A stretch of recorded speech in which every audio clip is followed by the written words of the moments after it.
નમસ્કાર. જરા વિચારો, શું એક સાધારણ અને એ પણ તદ્દન મફત એઆઈ ટૂલ આપણા ક્લાસરૂમમાં ભણાવવાની અને ભણવાની રીતને જડમૂળથી બદલી શકે છે? આજે આપણે એક એવી જ સાચી કહાણી જોવાના છીએ. તો ચાલો આ રસપ્રદ સફર શરૂ કરીએ. આ સવાલ જરા એના પર વિચારીએ. જો દરેક વિદ્યાર્થી પાસે પોતાનો એક પર્સનલ એઆઈ આસિસ્ટન્ટ હોય તો શું થાય? આ કોઈ નાની વાત નથી. કદાચ આ જ આપણા શિક્ષણના ભવિષ્યની ચાવી છે.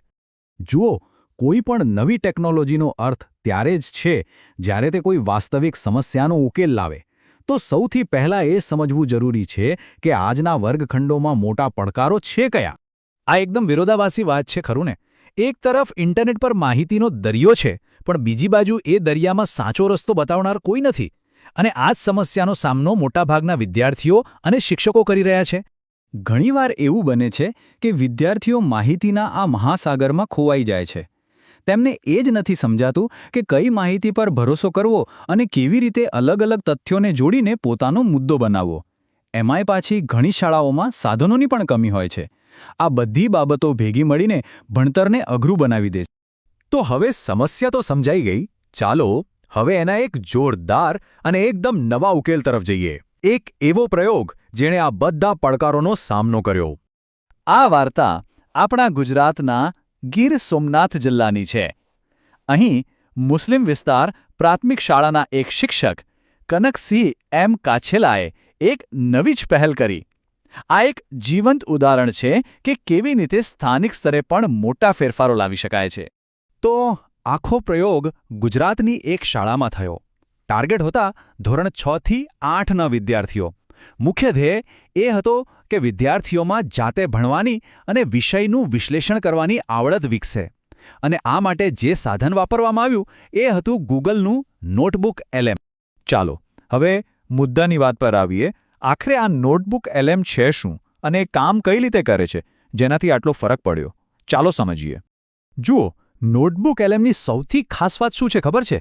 એ ઇન્ટરનેટ પરથી ગમે ત્યાંથી જવાબ નથી લઈ આવતું. એ ફક્ત એ જ ડોક્યુમેન્ટ્સ કે માહિતીનો ઉપયોગ કરે છે જે શિક્ષક કે વિદ્યાર્થી તેને આપે છે.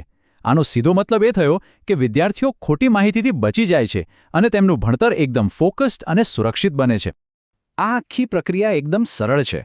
ધારો કે શિક્ષક જળ પ્રદૂષણ વિષય પર કેટલાક સારા લેખો અપલોડ કરે છે. હવે વિદ્યાર્થીઓ એ લેખોમાંથી જ સવાલ પૂછે છે. એઆઈ તેમને પુરાવા સાથે જવાબ આપે છે. એટલું જ નહીં, એ લાંબા પાઠનો સારાંશ બનાવી આપે, અઘરા શબ્દોને ગુજરાતીમાં સમજાવે અને છેલ્લે વિદ્યાર્થીઓ જાતે જ તેમાંથી ક્વિઝ બનાવીને પોતાની સમજ ચકાસી શકે છે. કોઈપણ પ્રયોગની સાચી કસોટી તો એના પરિણામોથી જ થાય, ખરું ને? તો ચાલો જોઈએ કે આ નવા પ્રયોગથી વિદ્યાર્થીઓ પર ખરેખર શું અસર થઈ. આ માત્ર એક આંકડો નથી. આ 52 વિદ્યાર્થીઓની વાત છે જેમની ભણવાની રીત જ બદલાઈ ગઈ. આ દર્શાવે છે કે એક નાનકડી પહેલ પણ કેટલો મોટો પ્રભાવ પાડી શકે છે. અને પરિવર્તન ખરેખર જબરદસ્ત હતું. જે વિદ્યાર્થીઓને પહેલા પ્રોજેક્ટ વર્ક કરવું બોજ લાગતું હતું, એ જ વિદ્યાર્થીઓ હવે વિષયમાં ઊંડો રસ લેતા થઈ ગયા હતા. તેમની લખવાની શૈલી સુધરી અને તેઓ હવે પુરાવા સાથે પોતાની વાત રજૂ કરતા શીખી ગયા હતા.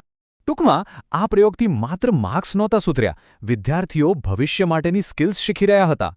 સાચું રિસર્ચ કેવી રીતે કરવું અને સૌથી અગત્યનું એઆઈ જેવા ટૂલનો જવાબદારીપૂર્વક ઉપયોગ કેવી રીતે કરવો એ પણ તેઓ શીખ્યા. તો આ તો થઈ એક સ્કૂલની વાત. પણ આનાથી આપણને મોટા પાયે શું શીખવા મળે છે? આ પ્રયોગ ભવિષ્ય માટે શું સંકેત આપે છે? આ પ્રયોગની અસર માત્ર એક શાળા પૂરતી સીમિત નથી. આ ભારતની નવી રાષ્ટ્રીય શિક્ષણ નીતિ એટલે કે NEP 2020ના લક્ષ્યો સાથે એકદમ બંધ બેસે છે. NEP પણ બહુભાષી શિક્ષણ અને પ્રેક્ટિકલ નોલેજ પર ભાર મૂકે છે અને આ મોડેલ બરાબર એ જ કામ કરી રહ્યું છે. આ મોડેલની ખરી તાકાત એની સાદગીમાં છે. શિક્ષકોનો કિંમતી સમય બચે છે, વિદ્યાર્થીઓ ભવિષ્ય માટે તૈયાર થાય છે અને સૌથી મોટી વાત, આ માટે શાળાએ કોઈ મોટો ખર્ચ કરવાની જરૂર નથી. અને એટલે જ આ મોડેલ બીજી કોઈપણ શાળા સરળતાથી અપનાવી શકે છે. કોઈપણ શાળા માટે શૂન્ય ખર્ચ ઉકેલ. બસ આ એક વાક્યમાં જ આખા પ્રયોગની સૌથી મોટી શક્તિ સમાયેલી છે. એક એવો ઉપાય જે અસરકારક પણ છે અને જેના માટે કોઈ પૈસા ખર્ચવાની જરૂર નથી. તો અંતે આપણે એ જ સવાલ પર પાછા આવીએ છીએ જેની સાથે આપણે શરૂઆત કરી હતી. શું એક સરળ અને મફત સાધન ખરેખર શિક્ષણમાં ક્રાંતિ લાવી શકે છે? ગીર સોમનાથનો આ નાનકડો પ્રયોગ એનો જવાબ હામાં આપે છે. કદાચ શિક્ષણનું ભવિષ્ય મોટી અને મોંઘી ટેકનોલોજીમાં નહીં, પણ આવા સરળ, સર્જનાત્મક અને સૌને પોસાય એવા ઉપાયોમાં જ છુપાયેલું છે.